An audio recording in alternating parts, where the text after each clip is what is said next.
He came to the station expecting a wife who would never touch his heart. But the blood on his riderless horse reached home before he did. A horse crashes into the snowy yard, its reins scraping across frozen ground, while one blood-darkened stirrup swings in the wind. Clara grabs the lantern and steps into the blizzard, following fading tracks that could vanish with the next gust. What she finds beyond the fence will decide far more than a marriage. If you're watching with us, tell us where you're joining from. Snow clouds pressed low over the Montana mountains, turning the last light gray before the sun had fully gone down. The Copper Ridge stage station stood empty except for one lantern swinging beneath the awning. Its loose chain squeaked whenever the wind came down from the pass. Silas Mercer waited beside a bay gelding with his coat collar raised and his hat pulled low. Clara Whitfield's faded photograph rested inside his pocket, folded beside the marriage agreement they had both signed by mail. He had brought no flowers, no ring either. The station keeper had locked the ticket window nearly an hour ago. Silas could have waited inside, but the small room smelled of lamp oil and old tobacco, and waiting beneath a roof felt too much like expecting something. He had avoided that feeling for 12 years. A faint rattle finally rose from the eastern road. The stagecoach appeared through the darkness, rocking hard over frozen wagon ruts. Mud coated the wheels. The horses blew white breath as the driver pulled them to a stop. A battered brown suitcase landed on the platform first. Then Clara stepped down. She wore a travel-stained coat over a dark blue dress. Dust clung to the hem, and one of her gloves had been carefully mended across the palm. The cold caught her the moment her boots touched the boards. Her hand trembled once, then closed firmly around the handle of her suitcase. Silas removed his hat. Clara Whitfield? Yes. Silas Mercer. Her eyes moved over the empty platform, the waiting horse and the road disappearing behind him. I assumed so, she said. Everyone else had the sense to go home. The driver coughed to hide a laugh. Silas did not smile, but he looked at her longer than he had intended. He lifted her suitcase onto the gelding and helped her mount behind him. Clara placed both hands on the back of the saddle rather than around his waist. He noticed. He said nothing. They rode north beneath darkening pines. The lights of Copper Ridge vanished behind the ridge, and snow began to settle in the horse's mane. Winter closes this road sometimes, Silas said. Could be weeks, could be months. Then I suppose we should have brought more cheerful conversation. His shoulders shifted beneath his coat. It might have been the beginning of a laugh, but the sound never came. 5 miles west stood Caleb Dunn's ranch. Ruth Bell lived farther down Copper Creek. Silas told Clara both facts in the same plain tone he used when warning her about wolves and thin river ice. He did not mention Emma. The cabin appeared near midnight, built low against the mountain with a barn behind it and split rails disappearing into darkness. One lamp burned in the front window. Inside, the rooms were warm but nearly bare. A scarred table stood near the stove. A rocking chair sat against the far wall beneath a faded photograph. Clara looked at the photograph only once. Silas carried her suitcase to the downstairs bedroom. You'll sleep here, he said. I used the loft. She'd placed her hand on the doorframe. And tomorrow? Reverend Hale is coming at 9. The wedding took less than 10 minutes. Caleb Dunn arrived with snow on his boots. Ruth Bell brought a small loaf wrapped in cloth. Reverend Isaac Hale read from a worn Bible while the wind scraped pine branches against the roof. There was no music, no cake, no family gathered close. When the preacher cleared his throat and told Silas he could kiss his bride, Silas removed his hat. That was not part of our understanding. Clara's face remained still. Then we need not pretend for an audience. Ruth lowered her eyes, but not before noticing the small tightening at the corner of Clara's mouth. After the witnesses rode away, Silas stood beside the table and explained the arrangement. Clara would receive part of the ranch income. He would not enter her room without permission. She could leave when the spring roads opened. He expected help with the cabin, meals, and accounts. He did not expect affection. "I'm not looking to replace Emma," he said. Clara glanced toward the rocking chair. "I did not cross the country to become another woman." Silas had no answer for that. Clara opened her suitcase. The first thing she removed was not a dress or a Bible, but a white tablecloth embroidered with small blue wildflowers. She shook it gently and spread it across the scarred table. Silas stopped beside the hearth. Emma had once begun a cloth with the same blue flowers. The unfinished piece remained inside a locked wooden box beneath the loft stairs, where he had placed it 12 years earlier. For one sharp second, he nearly told Clara to remove hers. Instead, he picked up the axe and walked outside. The woodpile was already high enough for winter, but he split logs until darkness covered the yard. The days that followed settled into careful habits. Clara lit the stove before dawn. She measured flour with a chipped tin cup and mended Silas's work shirts beside the lamp. She wrote letters in a neat hand, numbering each page and leaving clean margins like a trained clerk. Silas waited until she sat before beginning supper. He left the warmest chair near the stove empty for her. Each night, he checked the door latch twice and paused outside her room before climbing to the loft. Neither spoke about the pause. At the eastern fence, Silas found a fresh axe mark cut into a pine beside Copper Creek. A red survey ribbon fluttered from the branch. Boot tracks led toward Pine Wolf Ridge. He removed the ribbon, folded it, and placed it inside his desk without telling Clara. 3 days later, the first blizzard came early. 2 horses had wandered beyond the upper pasture, and Silas saddled the bay before noon. "I'll be back before sunset," he told her. Clara stood in the doorway with flour on one sleeve. "You said that as though the weather agreed." Silas looked toward the mountains. "It usually knows better than to argue with me." By dusk, the stew had gone cold. The cabin windows shook beneath the wind. Snow pressed against the door in pale ridges. Clara lit the old station lantern and placed it in the front window. Hours passed. Near midnight, a horse screamed somewhere beyond the trees. Then the mountain went silent. Clara pulled on her coat and opened the door against the storm. Silas's bay stood alone in the yard, reins dragging through the snow. One stirrup was dark with blood. Clara caught the bridle before the horse could turn away. Its flanks shook beneath a coat of ice, and foam had frozen white along the bit. "Easy," she'd whispered, though her own breath came too fast. The wind erased tracks almost as soon as they formed. Clara tied one end of a rope around her waist and fastened the other to the porch post. Then she lifted the station lantern and stepped into the white dark. Snow struck her face like thrown sand. The flame shrank behind the glass. She followed the bay's broken trail past the woodpile and along the lower fence. Twice she lost it. Twice she dropped to one knee and searched the drifts with her gloved hands. A shape moved near a fallen pine. Silas was half kneeling against this fence, his hat gone, his right arm hanging low. "Go back," he said. Clara reached him and put his good arm across her shoulders. "You can give orders when you are standing." He tried. His knees folded. Together they followed the rope toward the cabin, one slow step at a time. Inside, Clara barred the door and brought him near the stove. His coat sleeve had frozen stiff against his shoulder. "Don't pull it," he warned. "I had no intention of being foolish." She cut the sleeve with her sewing scissors. Beneath it, the shoulder was swollen and badly out of place. Silas stared at the floorboards. "I studied medicine once," he said, "before the ranch.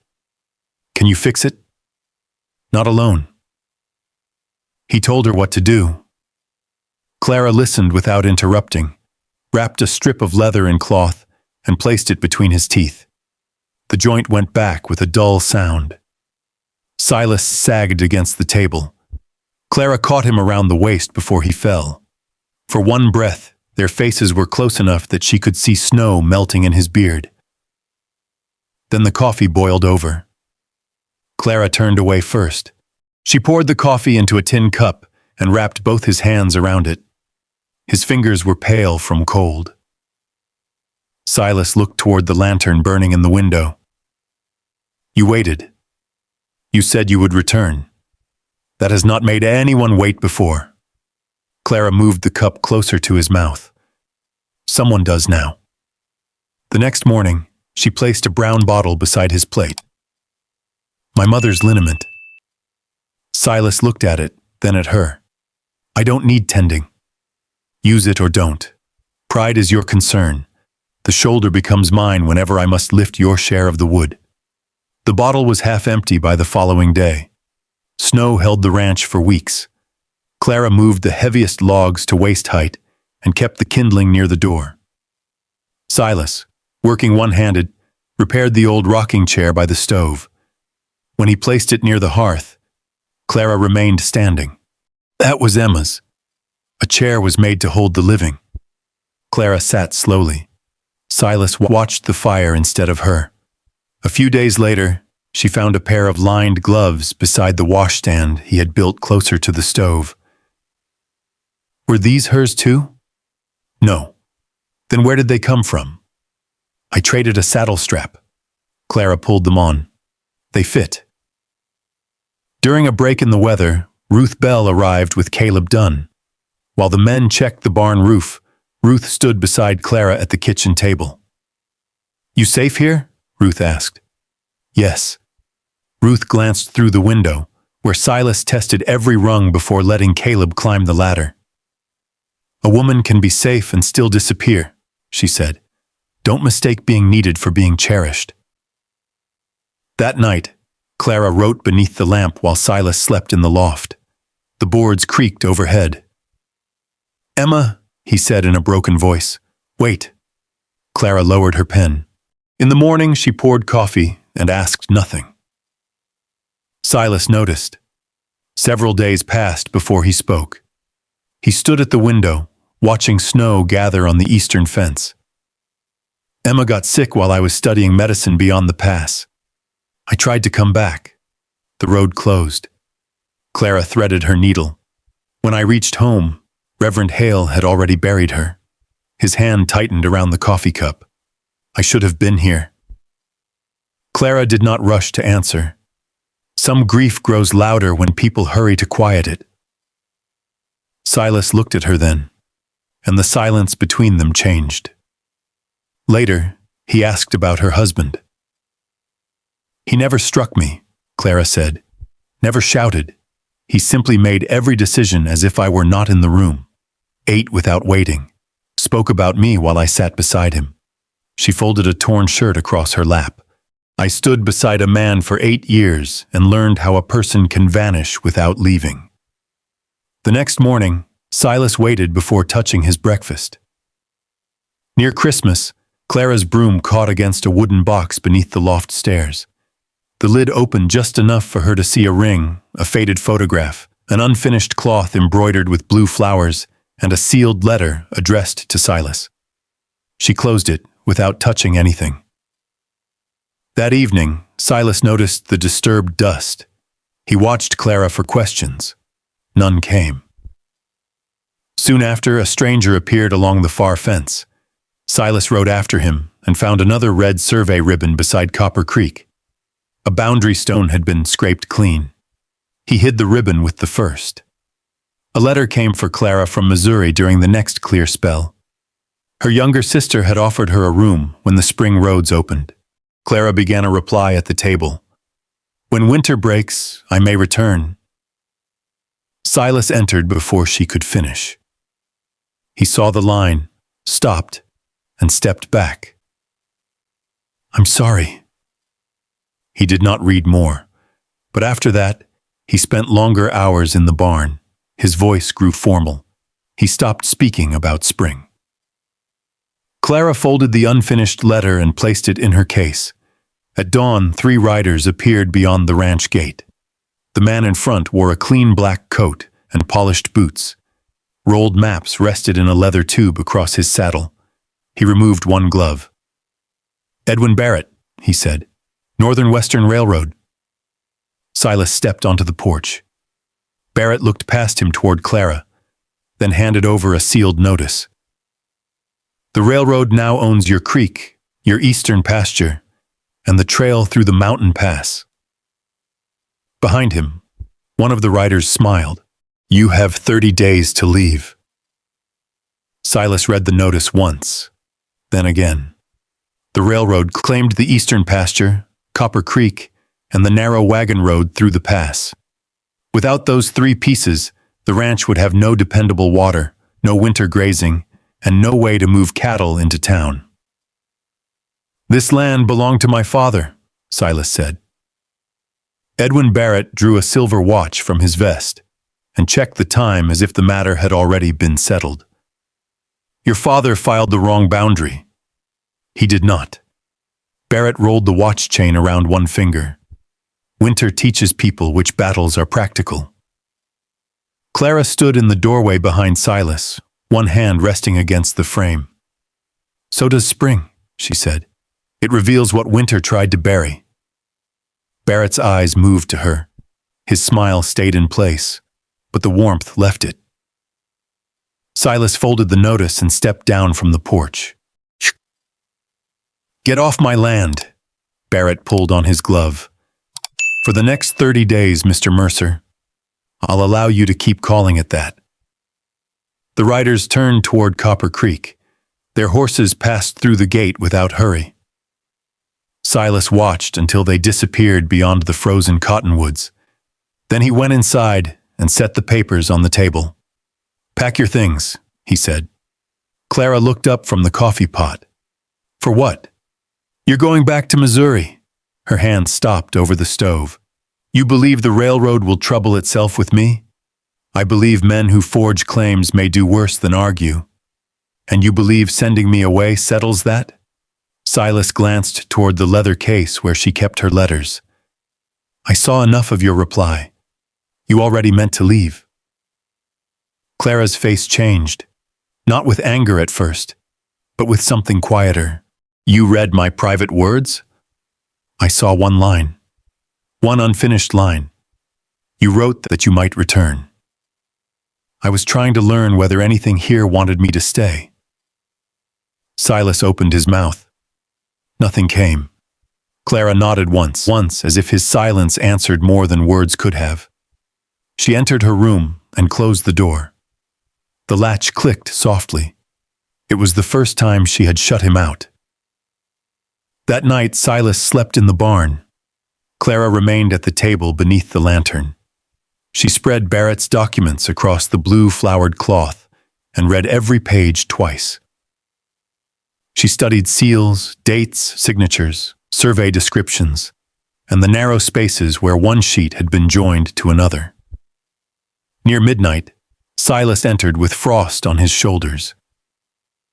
Clara did not look up. These papers are false. He set his gloves near the stove. You're certain? She touched the first seal. This territorial mark was not in use when this was supposedly filed. Her finger moved lower.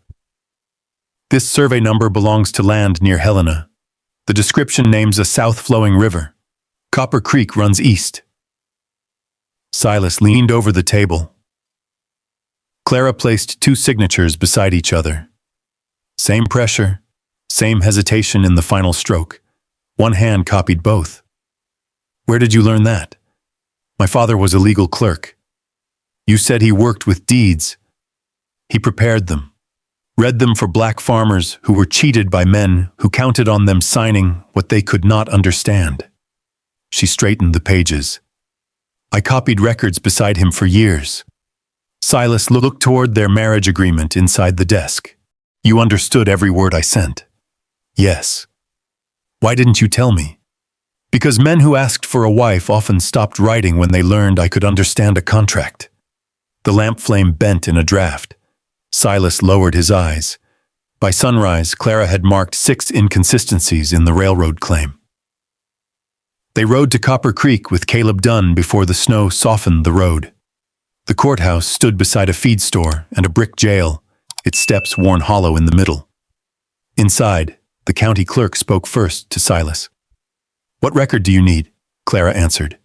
The original Mercer homestead entry and certified survey. The clerk glanced at her, then back to Silas. Silas did not move. "She is my wife," he said. The question came from her. The room went still for a moment. The clerk cleared his throat and unlocked the record cabinet. They found the old homestead entry beneath 15 years of tax receipts. The acreage matched Silas's claim. The certified map was gone. A note in the margin read, "Surveyed by Amos Reed." Judge Nathan Collins listened to Clara's findings in his chambers. He was a narrow-faced man with gray whiskers and ink on 2 fingers. "You have reason for suspicion," he said, "not proof."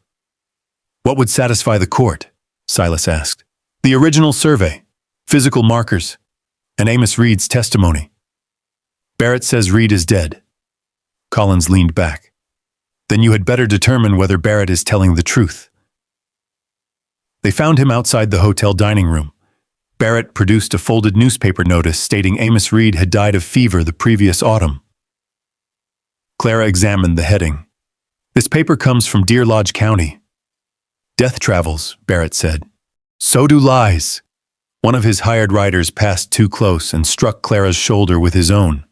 Silas seized the man's coat. Clara caught Silas's wrist. "No." The rider smiled. Clara kept her eyes on Silas. "He wants you angry enough to look guilty." Silas released him.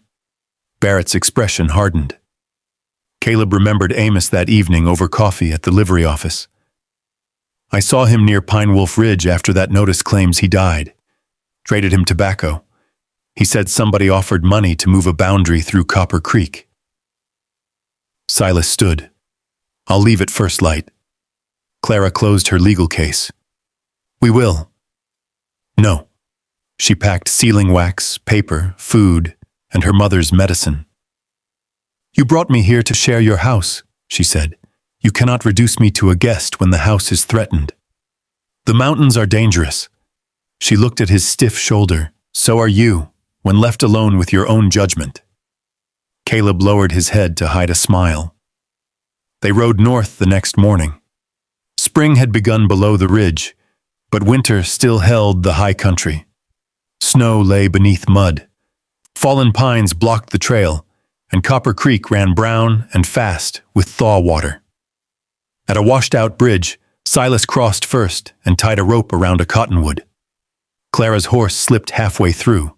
The current swung the animal sideways. A supply bag caught beneath its belly and pulled them deeper. Silas rode back into the water.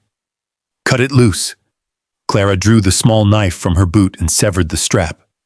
The bag vanished downstream with most of their food. Silas reached for her arm. She steadied herself before taking it. By late afternoon, they found a cold fire, a torn railroad map, and a brass cartridge case pressed into the mud. Farther on, Amos Reed's initials were cut into a pine. Blood darkened one broken branch. They reached the survey cabin near dusk. The door hung from one hinge. Shelves had been emptied. Papers smoldered inside the stove. An overturned chair lay beside a stain on the floor. The kettle was still warm. Clara knelt near the hearth. Scratches showed beneath a loose plank. Caleb pried it up with his knife. A rusted metal box rested below. Inside lay old field notes, folded receipts, and a survey map bearing Amos Reed's seal. Clara had barely lifted it when a gunshot tore through the window. Glass scattered across the table. A man's voice came from beyond the trees. "Send the woman out with that box, Mercer." Silas pulled Clara down behind the stove. Outside, dry branches cracked beneath several pairs of boots. Then the voice came again. "Or we burn the cabin with all 3 of you inside." Silas kept Clara behind the stove and eased his revolver from its holster. Caleb crouched near the rear wall, listening. A second shot struck the window frame and buried itself in the boards. "Harlan Pike," Silas said under his breath. Clara remembered the rider who had marked the trees near Copper Creek. Outside, Harlan laughed. "You know what we came for." Silas raised his voice. "You'll have to come inside." "That can be arranged." Dry brush scraped across the ground. They were piling it against the cabin. Then, beneath the wind, Clara heard something else, a faint whistle. It came from the ravine behind the cabin. She looked toward Silas. "Someone is alive out there." Silas shook his head once. "Stay down." The whistle came again. Caleb fired through the broken window, forcing the men outside behind the trees. Silas moved toward the front wall to draw their attention. Clara found a gap where rot had eaten through the lower logs. She pushed the survey box into her coat, lowered herself to the ground, and crawled beneath the rear wall. Cold mud soaked through her skirt. She moved downhill on her hands and knees until she found blood on the snow. Amos Reed lay beneath a tangle of broken branches. He was gray-haired, thin, and barely conscious. One side of his face was swollen. His ankle had twisted beneath him. "Clara Mercer," she said. "Can you hear me?" His eyes opened. "The map," he whispered. "We found it." Relief passed across his face, then vanished beneath pain. "Harlan wants it. Barrett paid him." Clara slipped Amos's arm across her shoulders and dragged him toward the cabin. He could not put weight on one leg. Silas saw them through the rear gap and pulled Amos inside. The old surveyor's breathing came short and uneven. Silas knelt beside him. "Cracked ribs," he said. "Maybe worse." His hands moved with the certainty of long practice. He rolled a sheet of field paper and listened through it against Amos's chest. Then he bound the old man's ribs and cleaned the cut near his temple. Amos watched him. "You a doctor?" Silas tightened the cloth. "Not anymore." Clara saw the change in his face. For years, he had treated his knowledge as another reminder of arriving too late. Now it kept a man alive. Amos pointed toward the rusted survey box. "The Mercer line follows Copper Creek. Barrett wanted me to redraw it through the pasture. When I refused, they printed that death notice and moved the brass marker." He reached weakly into his coat and removed a folded letter. "For Judge Collins." A bullet punched through the door. Caleb flattened against the wall. Smoke began curling beneath the front sill. "They've lit the brush," he said. Amos caught Clara's sleeve. "There's an old logging chute behind the ravine. One person can reach Ruth Bell's place unseen." Silas looked at Clara. "Take the map and go." "No. You can carry the evidence." "And leave you here?" "The ranch means nothing if you die protecting it." Clara held his gaze through the smoke. "Then stop speaking as though I belong everywhere except beside you." For one moment, the gunfire and shouting outside seemed far away. Then the front wall caught. Flame climbed the dry wood with a hard, hungry sound. Caleb moved toward the corral side of the cabin. "I can turn the horses loose." Silas checked his revolver. "I'll keep them behind the trees." Clara wrapped Amos in a blanket and dragged him toward the rear opening. Caleb kicked free the corral latch. The horses burst into the smoke, snorting and wild-eyed. Hooves shook the ground. Harlan's men shouted as the animals scattered through the burning brush. Silas fired toward the trees, not to hit anyone, but to keep their heads down. Clara had Amos halfway into the ravine when she heard a crash inside. Harlan had entered through the front. Silas struck him once with his good hand, but Harlan drove the rifle stock into Silas's injured shoulder. Silas went down. Clara could have kept moving. The logging chute lay open behind her. The map was safe beneath her coat. Instead, she turned back. She seized the lantern from the floor and threw it against the woodpile beside the cabin. Flame rose between Harlan and the rear wall. He stumbled away from the heat. Caleb reached Silas first. Clara took Silas's good arm, and together they pulled him toward the ravine. The survey map slipped from her coat. It landed near the fire. Clara looked at it, then at Silas, barely conscious in Caleb's grip. She chose Silas. Amos, lying in the mud, hooked the map with a fallen branch and dragged it clear. They descended the old logging chute beneath a cover of smoke. Amos could not walk. Silas's shoulder bled through his coat. Caleb had lost his horse, and darkness settled quickly between the pines. Behind them, one rider followed. At Copper Creek, they found the rope bridge cut. The water ran high from the thaw. "I'll stay," Silas said. "Buy you time." Clara caught his coat. "No more deciding who gets left behind." Caleb found a fallen timber upstream. Together they eased Amos across, one careful step at a time. The rider reached the opposite bank, but would not risk the current. By dawn, Ruth Bell saw their lantern through the rain. She opened her door before they reached the porch. Amos was carried to the bed. Ruth threaded a needle and set water to boil. Her hired hand helped Caleb bind Silas's shoulder. Clara stood at the wash basin, scrubbing blood and soot from her hands. The water turned red, then pink, then clear. Still she washed. Silas reached across with his good hand and closed his fingers around her wrist. "That's enough." Clara stopped. Rain tapped the roof. Amos breathed unevenly in the next room. The stove settled with a low metallic sound. Silas looked at her. "I saw your letter. I know.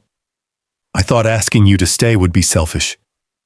Your silence made that cabin feel like my first marriage, a place where my work was valued and my presence was never named.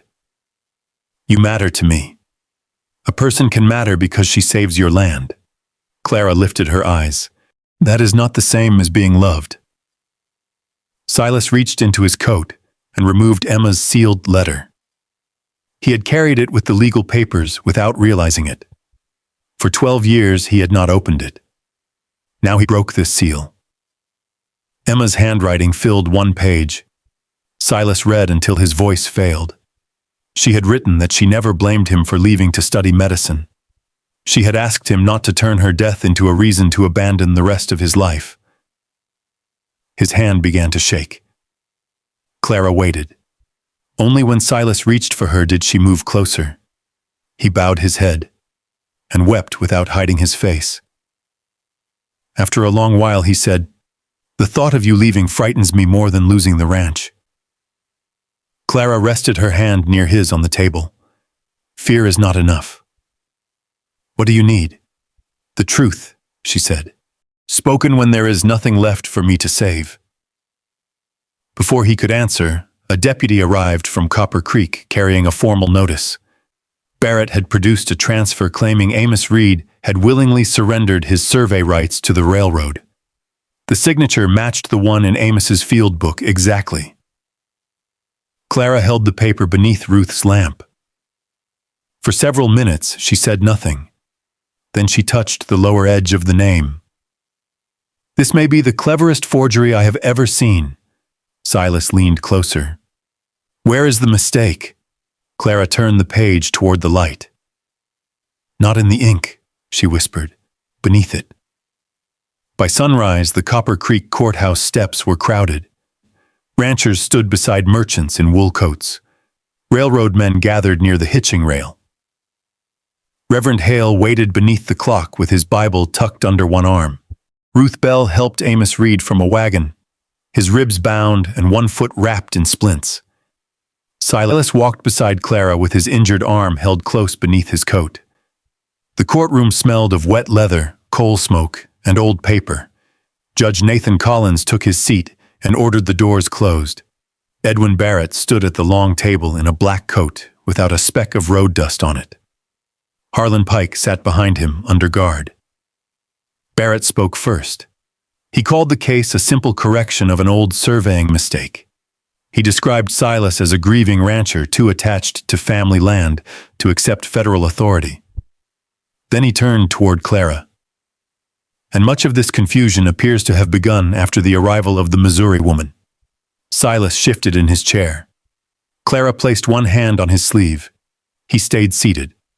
When Judge Collins allowed her to speak, Clara rose without notes. "I am not an attorney," she said. "I copied property records for my father and learned to recognize when a page says more than its writer intended." She laid Barrett's documents across the table in order. One by one, she showed the court the wrong territorial seal. the Helena survey number, the description of a south-flowing river, and the witness who had died before the date beside his name.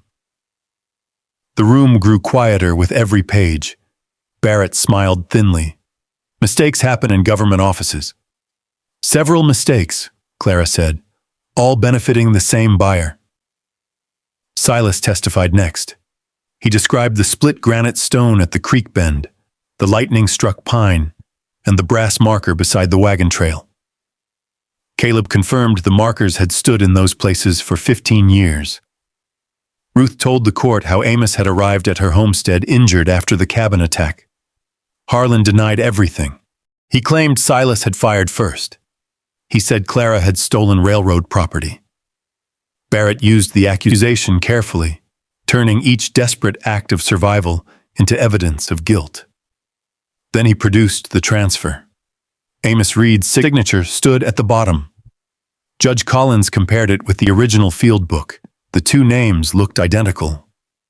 Amos gripped the arms of his chair. "I never signed that." Barrett faced the judge. Age is not always kind to memory. A murmur moved through the courtroom. Judge Collins looked at Clara. "Mrs. Mercer, suspicion will not be enough." Clara carried the transfer to the eastern window. Morning light crossed the page. There, caught beneath the last stroke of Amos's name, was a thread no thicker than a hair. Blue. Clara requested the clerk's magnifying lens. She placed the document beneath it and turned it toward Judge Collins. "My father once showed me this method. Thin paper is laid over a true signature. Colored thread holds the tracing in place. The name is copied, and the tracing is removed." Collins bent closer. Clara pointed to the fiber. This thread was trapped beneath wet ink. Barrett's smile disappeared. Clara opened Amos's field book beside the transfer. The signatures are not merely alike. They are exact. She touched a small break in the final letter. The original page is torn here. The forgery repeats the missing stroke as though the tear were part of Amos Reed's hand. Judge Collins looked from one document to the other. No man reproduces damage from one sheet of paper while signing another. Barrett said nothing. Amos rose with Caleb's help. He testified that Barrett had offered him money to move the Mercer boundary. When he refused, the railroad arranged the false death notice, intercepted his letter, and sent Harlan Pike to recover the original map. Caleb placed the red survey ribbons on the table. Their markings matched those found among Harlan's belongings. Judge Collins removed his spectacles. "The railroad claim is void. The Mercer title stands. The original boundaries will be restored." He ordered Barrett's papers held as evidence for territorial investigation. For several seconds, Silas did not move. The ranch was safe. Copper Creek was theirs. Clara began gathering the documents. Her hands trembled once. Silas covered one of them with his. Neither pulled away. Outside, ranchers crowded around Clara with thanks and questions. The county clerk addressed her as Mrs. Mercer for the first time. She answered politely, then turned toward Amos. "Can you manage the ride home?" Before she reached Ruth's wagon, Silas stopped her beside the hitching rail. He handed her an envelope. Inside were travel money, a share of the ranch income, a signed release from their agreement, and a stage ticket to Missouri. Clara looked at each item. Then she looked at him. "After everything, you still believe the kindest thing you can offer is a road away from you? I will not trap you. Freedom is not the same as being sent away." She placed the envelope back in his hand and walked toward the wagon. Silas stood beneath the courthouse bell. Emma's letter rested inside his coat. Clara's unfinished letter was somewhere in her case. He understood then that he had spent years hiding desire beneath duty and calling distance mercy. He crossed the yard. "Clara." Ruth stopped the wagon. Silas removed his hat. "I expected a wife who would share my cabin and leave my heart untouched." Clara waited. "You brought warmth into that house without erasing what came before. You stood beside me when the land was threatened. You returned when you could have escaped. His voice roughened. And when I tried to send you away, you showed me that fear can wear the face of kindness. The courthouse yard had gone silent. Silas looked only at her. I want your letters beside the lantern, your tablecloth beneath our meals, your voice in the mornings, your judgment when mine fails. He stepped closer. Clara Whitfield Mercer, will you come home because you choose me, and let me spend the rest of my life proving that I choose you? Clara took the stage ticket from his hand. She tore it once down the middle. I will come home. Then she looked toward the courthouse. But the next table we buy, we choose together. Silas smiled fully. Clara placed her hand in his. Ruth began laughing softly. Caleb removed his hat. They rode home through mountains turning green beneath the spring sun. This time, Clara's arms rested around Silas's waist. Weeks later, he gave her a small pine box. Inside lay a carved bluebird, every feather shaped by hand. They return when the hardest cold is over, he said. Clara placed it on the windowsill beside Emma's photograph, the unfinished blue-flowered cloth, and her father's old legal pen. 2 coats hung beside the door. The rocking chair was used. Her legal papers shared a shelf with his ranch ledgers. Coffee waited in 2 cups. The loft stood empty. At sunset, Silas and Clara stood on the porch above Copper Creek. A spring storm moved beyond the mountains, but the sky over the ranch remained clear. Silas reached for her hand. Clara turned her palm upward before his fingers arrived. Behind them, the cabin glowed through blue-curtained windows. What had once been a shelter against loneliness had become a home chosen by 2 people who no longer mistook silence for strength. I often wonder how many lives quietly drift apart. Not because love is missing, but because fear keeps honest words locked away. Maybe you've known that feeling yourself. Maybe you've waited for someone to speak first. Maybe you've convinced yourself that protecting your heart meant hiding it. Silas and Clara remind us that healing rarely arrives all at once. It grows through shared coffee on cold mornings, through hands that stay when leaving would be easier, through the courage to tell the truth before it's too late. The past doesn't have to disappear for hope to find a place beside it. Sometimes the deepest kind of love isn't about forgetting yesterday. It's about choosing tomorrow together. If this story stirred something in your own heart, I truly enjoy hearing from you. Tell me in the comments, which moment stayed with you the longest, and why? Thank you for spending this journey here with me. If stories of quiet courage, enduring love, and the resilient spirit of the American frontier speak to you, I hope you'll join us again. There are many more unforgettable trails ahead, where strangers become family, broken hearts find healing, and hope waits just beyond the next bend in the road.